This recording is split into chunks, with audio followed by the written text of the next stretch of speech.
नमस्ते दोस्तों, स्वागत है आप सभी का हमारे YouTube चैनल में। सभी को ओही अष्टमी की ढेर सारी शुभकामनाएं। कार्तिक माह के कृष्ण पक्ष की अष्टमी को ओही अष्टमी का व्रत रखा जाता है। महिलाएं अपनी संतान की लंबी आयु और उज्ज्वल भविष्य के लिए यह व्रत रखती हैं। आज मैं आप लोगों के साथ शेयर करने वाली हूँ ओही अष्टमी की व्रत पूजा में हमें किन किन सामग्रियों की आवश्यकता होती है। चलिए तो शुरू करते हैं। इसके लिए हमें सबसे पहले पाटा या चौकी चाहिए होगा। इसके ऊपर बिछाने के लिए हमें लाल रंग का कपड़ा चाहिए होगा और होई अष्टमी की फोटो या कैलेंडर चाहिए होगा।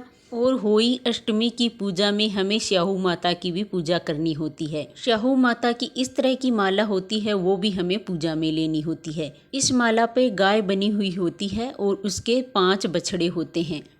स्याहू माता अहोई माता की सहेली है, इसलिए इन दोनों का पूजन एक साथ ही किया जाता है। यदि आपके पास ये माला है तो आप इस पूजा में ये माला जरूर लीजिएगा। यदि माला नहीं है तो बगैर माला के भी आप पूजा कर सकते हैं। इसी के साथ ही हमें मिट्टी के 2 मटके लेने होते हैं। इनको कमोई बोला जाता है। 2 मिट्टी के मटके हमें लेने हैं। आप छोटे भी ले सकते हैं या बड़े भी ले सकते हैं। यदि आपके पास 2 मटके मिट्टी के नहीं हैं तो आप एक मिट्टी का ले लीजिएगा। एक आप तांबे या पीतल का मटका ले सकते हैं। इसी के साथ ही हमें इन घड़ों में भरने के लिए जल चाहिए होगा। एक घड़ा हमें जल से भरना है और एक घड़ा हमें अनाज से भरना है। कोई भी अनाज आप ले सकते हैं, जो चना बाजरा जो भी आपके पास है वो आप ले सकते हैं। इस पूजा में भोग के लिए पूड़े और पूड़ी, मीठे पूड़े पूड़ी होते हैं, वो बनाए जाते हैं।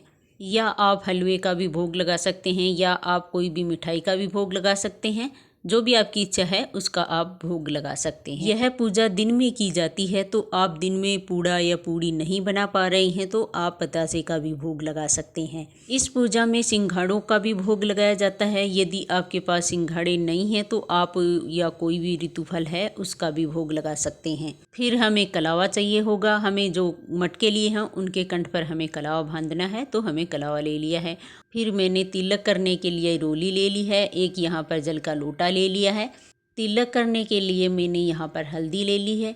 फिर मैंने यहाँ पर देसी घी का दीपक ले लिया है और दीप प्रज्वलित करने के लिए मैंने यहाँ पर माचिस ले ली है। तिलक पर चढ़ाने के लिए मैंने यहाँ पर अक्षत ले ली है। ध्यान रखना है कि अक्षत टूटे हुए नहीं होने चाहिए।